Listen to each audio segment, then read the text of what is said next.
Today's topic is something you've been asking me about again and again and again. So I decided to do a special video just about this topic, and that's the healthcare system in the Czech Republic. You can easily imagine the Czech healthcare system as a tax, basically, because everyone has to have it, everyone has to be insured, and everyone has to pay for it. The most common way is that you pay for it yourself as an employee or as a freelancer.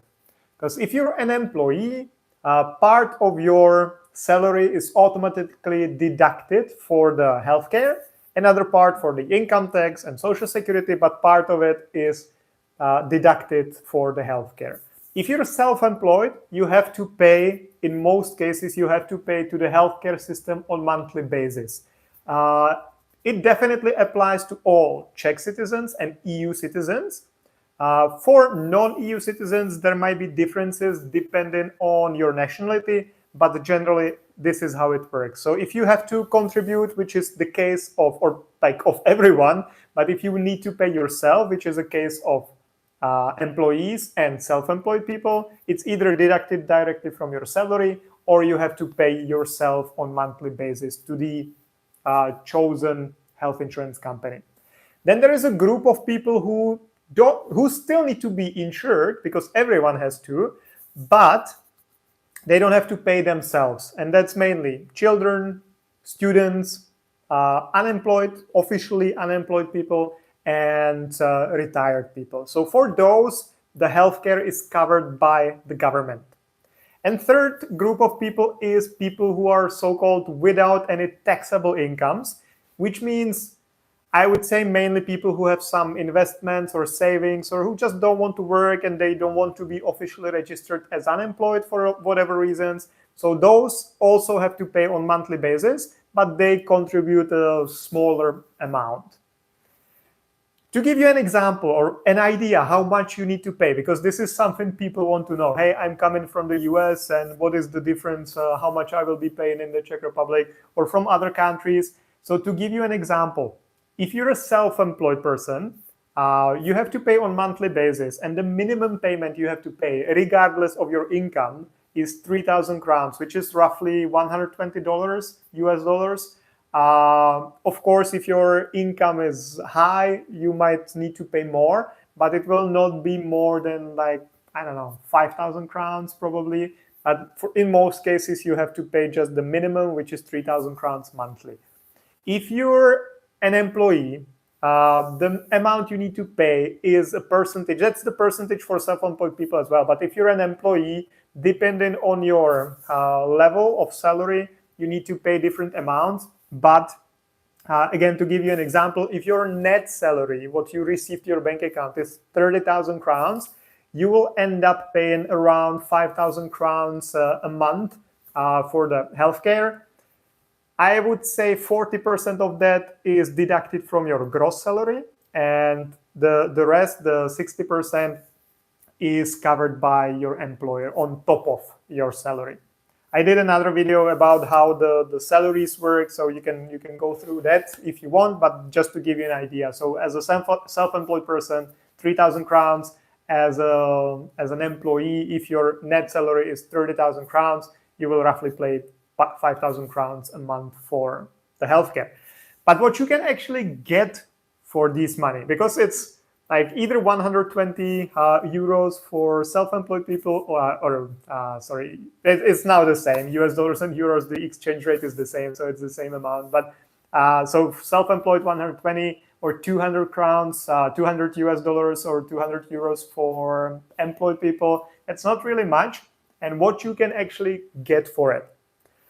I will divide this into two parts. First is generally, what you can get in general, what kind of coverage there is. And second will be from the real life or everyday life perspective, what you can actually get and what you should expect. So the first thing is generally everything, all the treatments you have to undergo will be for free. We've just had a client from the US who unfortunately got diagnosed with cancer in the Czech Republic. And basically he went to the doctor, he got diagnosed, and he went to surgery the same day, in the evening of the day.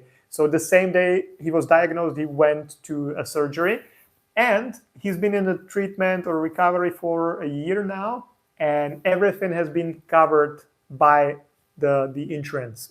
So the state or the insurance company paid for everything. He only pays the 3,000 crowns monthly. So this is a huge like thing and saver if something actually happens.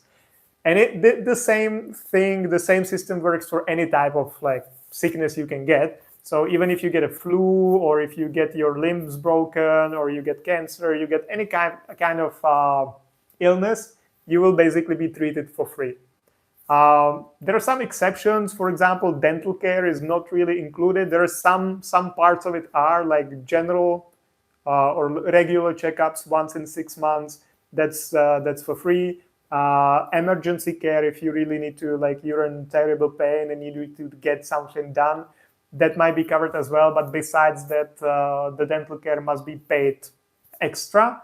And you might sometimes need to pay some extra for some specific type of medicine. So I don't know, the medicine costs 500 crowns and you will pay 50 crowns as a contribution. So yes, there are some exceptions, but generally it's all covered by the 3,000 or 5,000 or whatever you pay.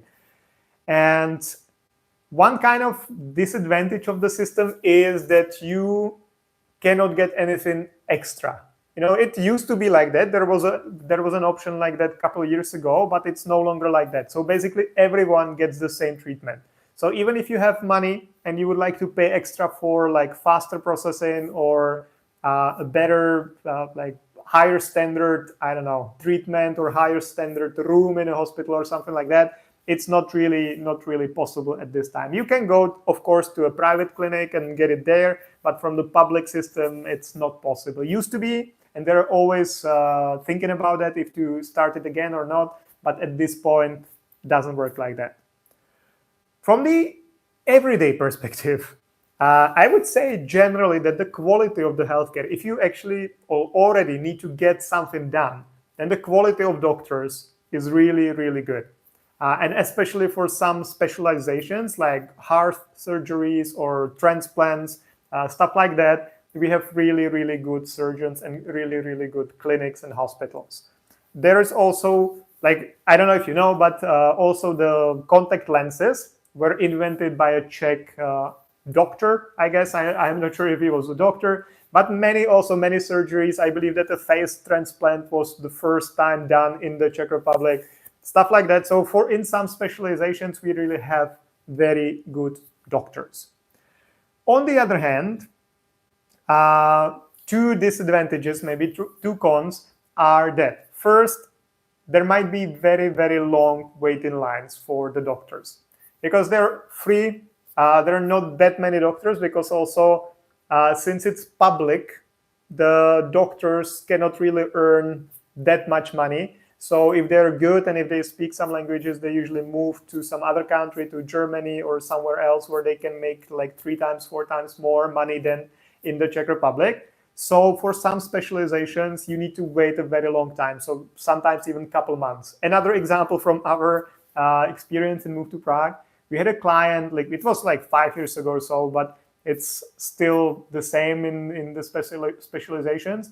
He was a Irish actually, and he did something to his knee. He dislocated his knee or something like that. And we went to 3 different hospitals, and the most they could do was like give him some painkillers, but said, yeah, okay, we can like book you for a surgery, and the closest we have is like 4 months from now. So you have a dislocated knee, and if you need a surgery, you need to wait for like 4 or 5 months or sometimes even longer. So this is one of the disadvantages. And the other one would be probably the customer service, because since the healthcare is public, available to everyone, none of the people are really customers because they have the right to get the healthcare. So in some hospitals, and especially some doctors, treat you that way as well. So they don't treat you as a customer, as someone who goes there to get some service, but they treat you as someone who's like just adding them work. to be honest, there are people who go to doctors and they don't really need anything. They just go there to, I don't know. But yeah, the like customer care is not really good still. There are some hospitals which are exceptions. I would say the one in Vinohrady, Královská nemocnice Vinohrady, the care there is pretty good. But in some other places, and especially in the emergency rooms, it might not be that good. Yeah, and maybe one more thing before I finish the live stream is that everything I've been talking about mainly concerns physical health. Because in the Czech Republic, mental health is not really a thing yet. So like if you need to get a psychiatrist or psychologist or psychotherapy, stuff like that, it's not really that common. They're not, at least I don't know about that, that's like good doctors and that they would be covered by the public health insurance and the similar things. Like this is still very young here. So everything I've been talking about, the treatments and everything, that mainly applies to like a physical care, not really the mental. Yeah, so that's it. Hopefully, guys, it was helpful. If you have any questions, please comment below and I try to reply to all the comments. You can also subscribe or like become a member of the community, and then I will also shoot a specific video just for you if you have any question. Or of course, if you need any help with anything related to moving to the Czech Republic or living here, get in touch. We'll be happy to help. So thank you guys and see you next time.